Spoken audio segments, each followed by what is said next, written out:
Fast am I. Good evening, and welcome to this week's episode of Agenda. I'm Ewan Gorn.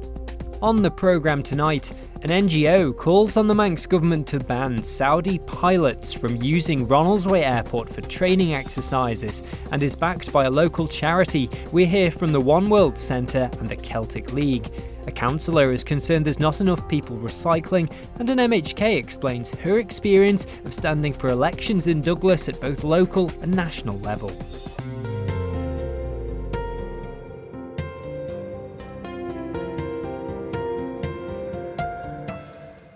An NGO has revealed pilots in the Royal Saudi Air Force use Ronaldsway Airport as part of their training by the UK military. The Celtic League has published a letter by the Ministry of Defence which confirms it's one of many local airfields used by personnel at the RAF Valley Air Base on Anglesey in Wales. According to the United Nations, airstrikes by a Saudi-led coalition in the Yemeni civil war have resulted in the deaths of more than 4,500 civilians. Bernard Moffat of the Celtic League is calling for the Manx government to prohibit pilots from the Gulf state from training here. He spoke to me.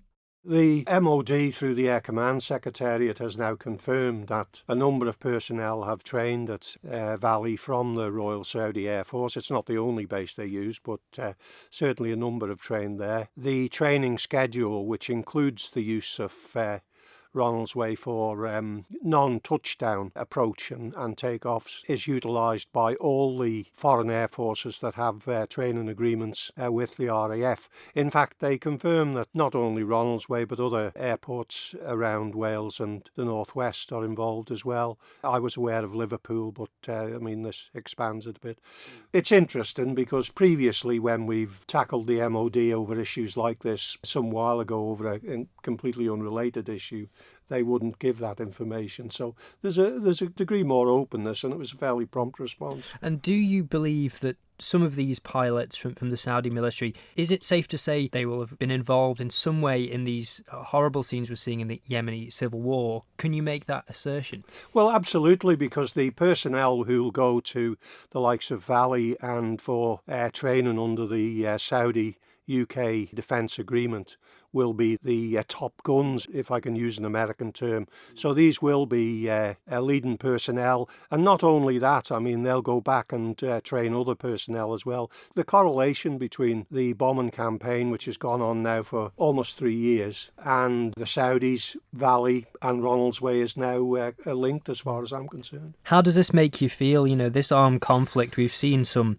You just have to type it in online. There's some horrendous scenes and a lot of unlawful action being taken militarily there. How does it make you feel to think that we might be somehow involved? Well, I find it absolutely appalling, to be perfectly honest. And whilst I'm an anti-militarist, and obviously the League's position and nationalist indeed, there was a resolution at the McFadden AGM recently, is one of opposition to the military. This is more a humanitarian matter, and you have to ask, at a time that the Manx government making statements about saving the globe, if you like, there's a global emergency, a climate emergency and so on, that we don't have the same kind of broad outlook towards humanitarian issues. There's a conflict in Yemen, and I'm not taking a side in it, except to say that I don't see why an external country should be involved in it. But I think it's appalling that as part of that conflict, there's the deliberate targeting of civilians, and particularly children. And if you've seen some of the footage, most of which is too strong to be broadcast by Western media, but I've seen some of it, of the damage that's been done and the deaths and injuries, particularly horrendous injuries to children. Why the Manx government don't take a stand on this, I don't know. And it's absolute rubbish what the Chief Minister said in his recent statement to me, that they couldn't differentiate. I know a bit about the RAF, and I'm fairly certain that the Saudis wouldn't be using RAF Valley if they didn't value it as a training facility. It'll have a well-honed programme, and therefore the Manx government would simply have to say, we don't want to have any of the Saudis or their allies from the other Gulf states that are using Saudi utilising facilities in the Isle of Man. And I'm sure the UK government would comply with that. Where do you draw the line if you start to ban one military, then maybe if there's another line you want to ban another military that's involved in another conflict that you don't agree with? Would it not be simpler to ban military use of the civil airport on the island? Personally, I would like to see a complete ban on military activity in the Celtic countries, and that's our raison d'etre, if you like.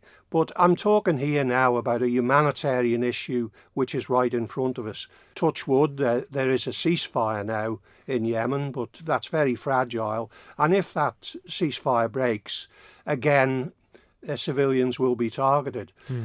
So I think if the Manx government, the Chief Minister made a comment in his letter to me about wanting to honour the defence arrangement they have with the UK. If they want to maintain that link with the UK, well, fair enough, let them crack on and do it. For RAF personnel who are training and utilising the facility here, but certainly not for foreign powers, and certainly not foreign powers who knows, in a generation or so, may be pitched against you. I think it's an absurd situation, to be perfectly honest, that the Manx government cannot take a sovereign decision in relation to this. And by the way, although the Chief Minister's been mentioned several times, I'm not focusing in on the Chief Minister. There's a council of ministers there.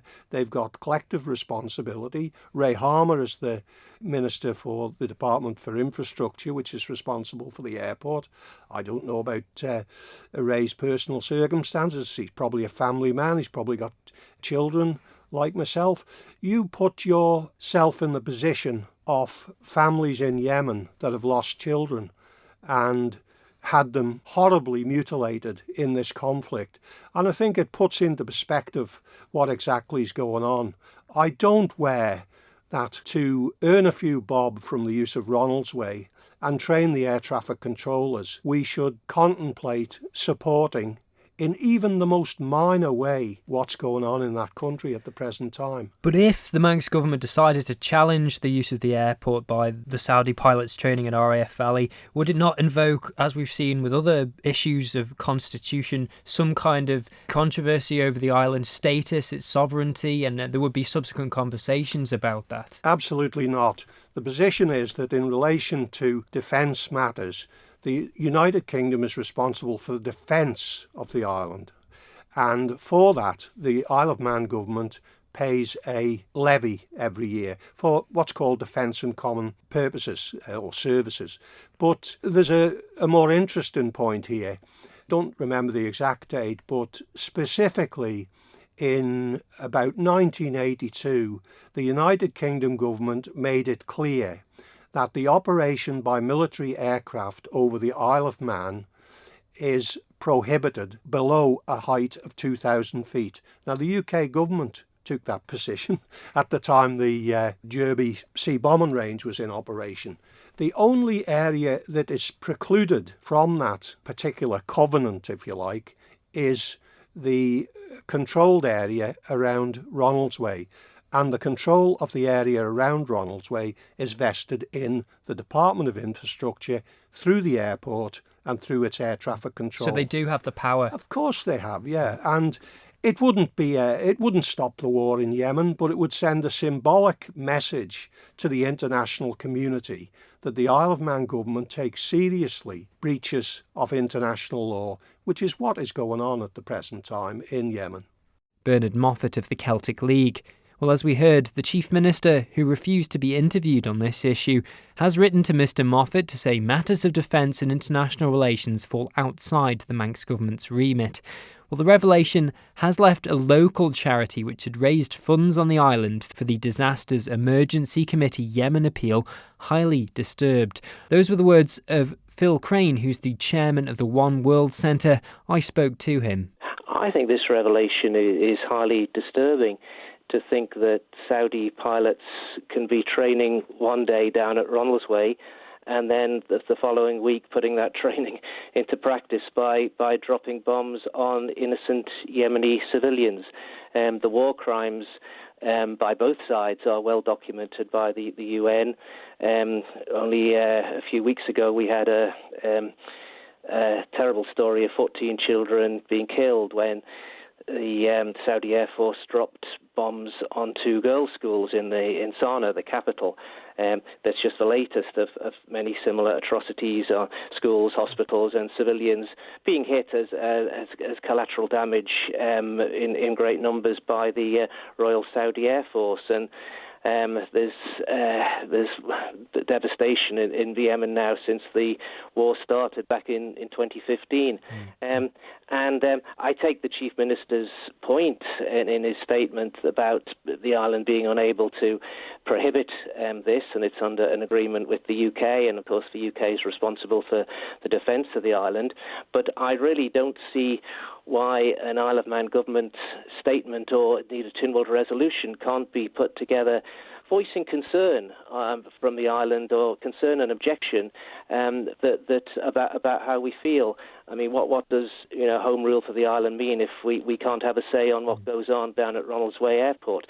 The Isle of Man isn't just any UK county, and I think yes, emergency relief aid is welcome, as you've said, but we've got to do all in our power to prevent the suffering happening in the first place, to try to address the problem in our own small way, as the cause of this, rather than just sticking plaster after the event. Well, do you believe the Isle of Man government is actually capable of having an influence? I mean, the Celtic League have said they do believe that control of the airport does ultimately lie in the hands of the Department of Infrastructure, and therefore they may be able to prohibit certain pilots from certain air forces training there. I mean, do you think they should be taking a course of action like that? Yes, I would have done. I mean, if there's one Air Force that we shouldn't be using Ronaldsway to help train at the moment, it's the Saudi Air Force.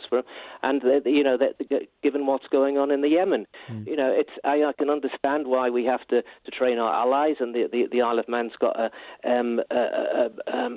proud history of helping Allied Air Forces in the Second World War.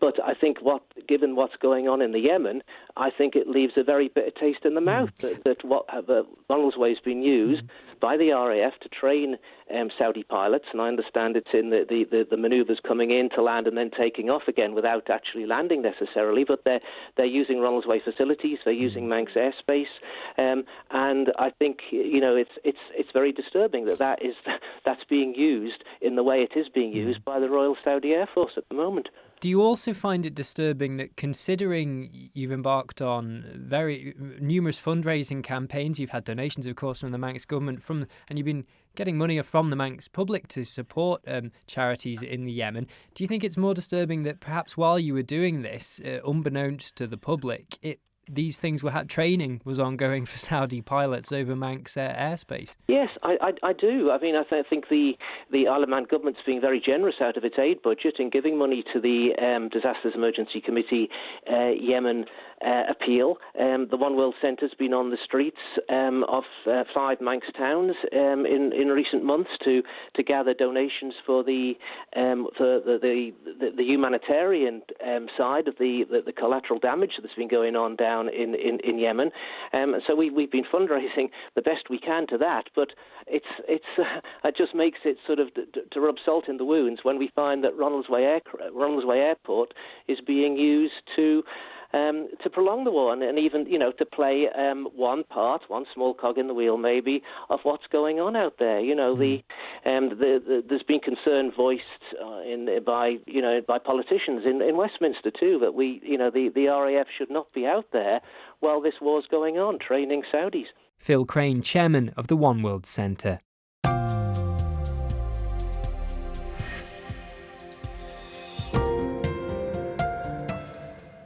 You're listening to Agenda on Manx Radio. A Douglas councillor is concerned there's been little improvement in the levels of curbside recycling in the capital. Of all the household waste disposed of by the council, around 7% is gathered by the street collection service, a figure Richie McNichol has described as a real problem. He's puzzled as to why more people in Douglas aren't taking up the curbside offer, despite a recent push at both local and national level to improve recycling levels across the island.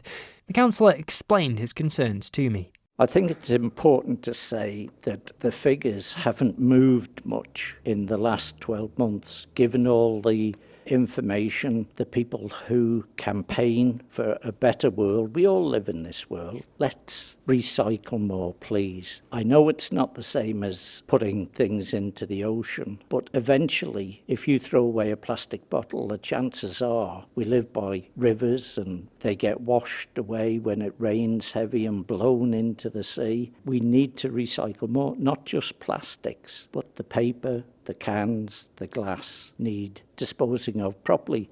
And we, can I assure everybody out there, that we, the council, recycle all we collect on curbside. Not incinerate. Not incinerate, no. We recycle it all. We ship it away, which costs a lot of money, but it is recycled. You've got the figures in front of us here for recycled materials by weight from, I believe, last April.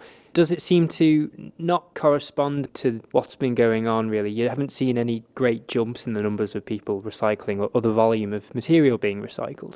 No, you're absolutely right, Ewan.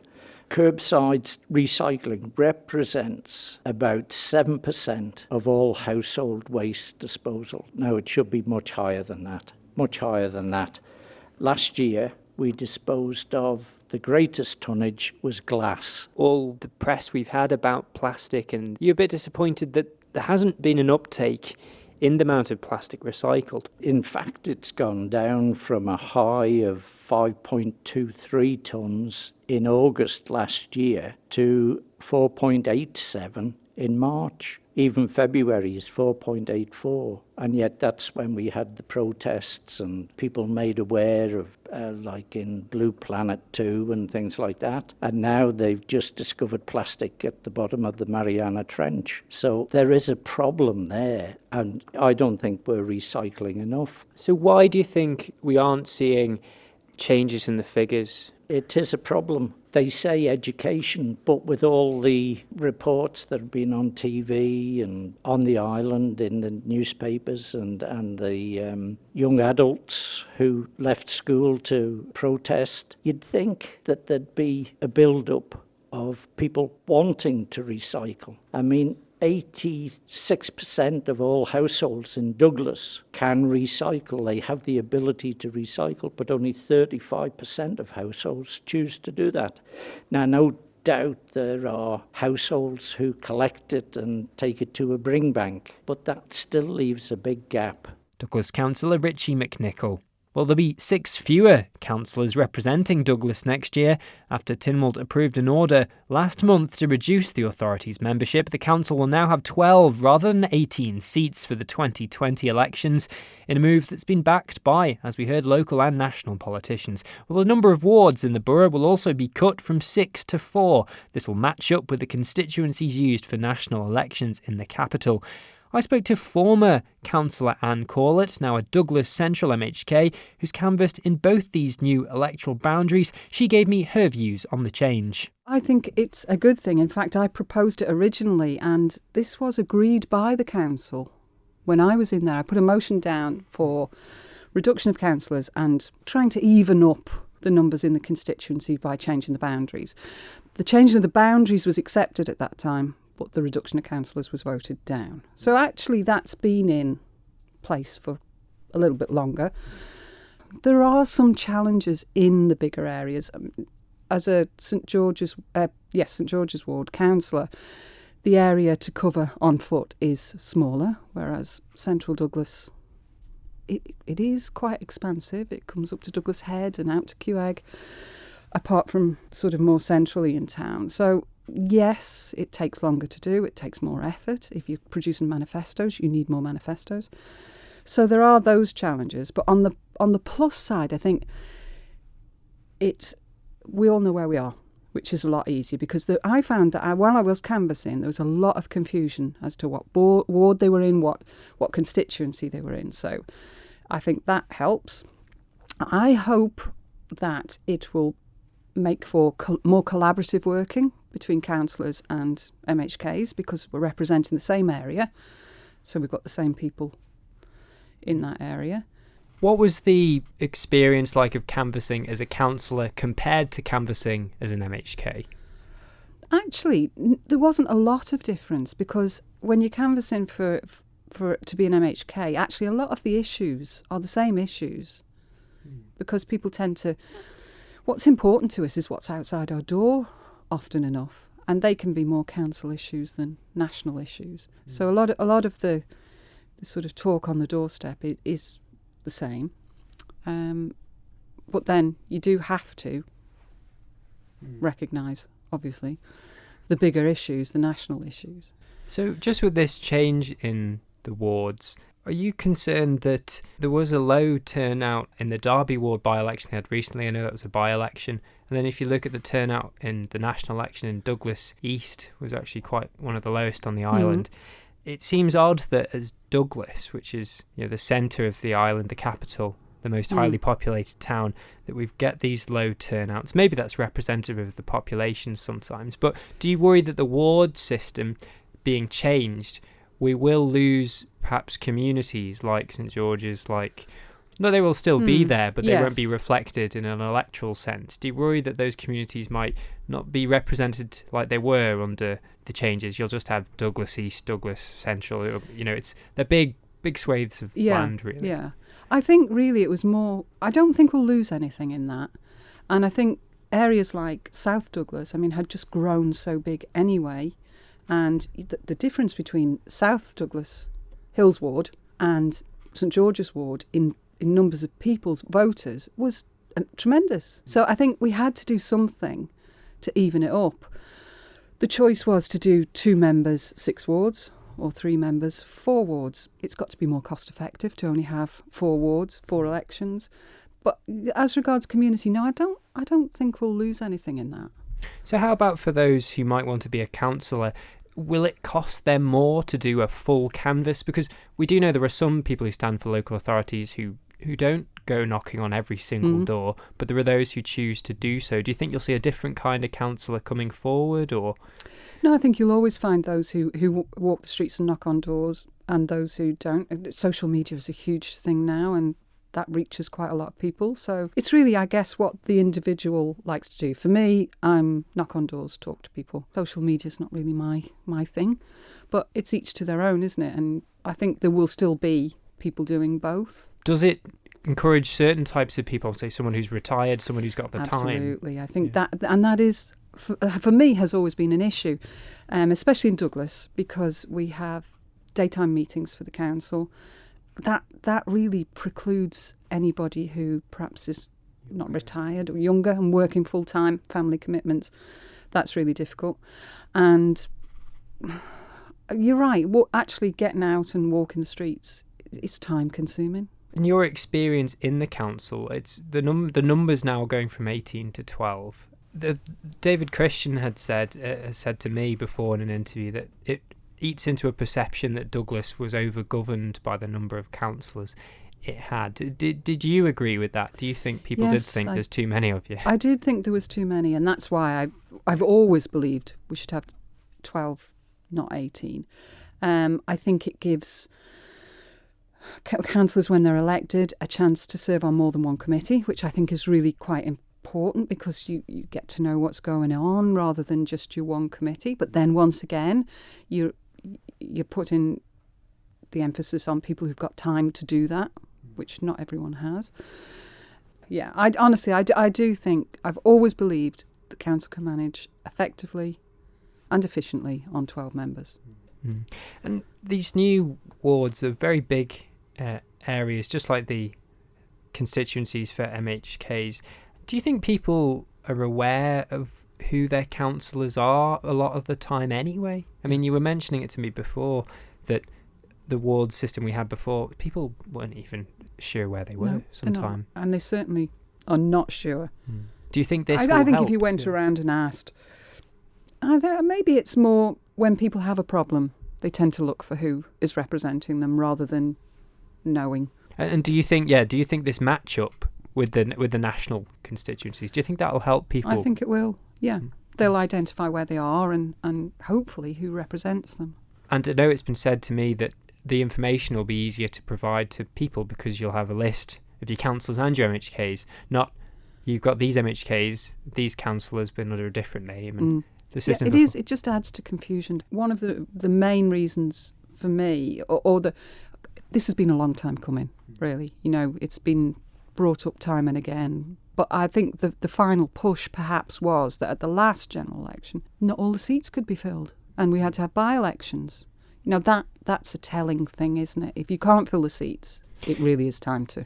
I'm just curious, turnout is such a hard thing to address. Do you have any idea about how things can be made better and you can improve that?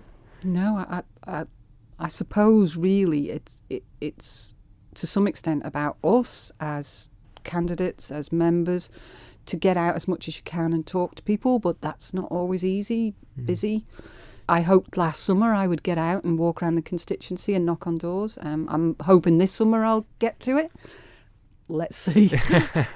Does it almost sometimes, when you see a really good turnout, it's because there's a big issue on the table? Does it depend on Yeah, what's I think, on... it's either about a big issue or sometimes you see a bigger turnout for a more popular candidate. But I think issues do bring people out to vote. So in the same vein, you could argue then that Douglas is happy? I don't know, really. That Perhaps not. We can only do our best, and if it takes people to tell us what's wrong, sometimes we don't always know. So it is trying to keep that communication between constituents and yourself, really, which is hard when you've got lots of jobs going on at the same time and spinning so many plates in the air.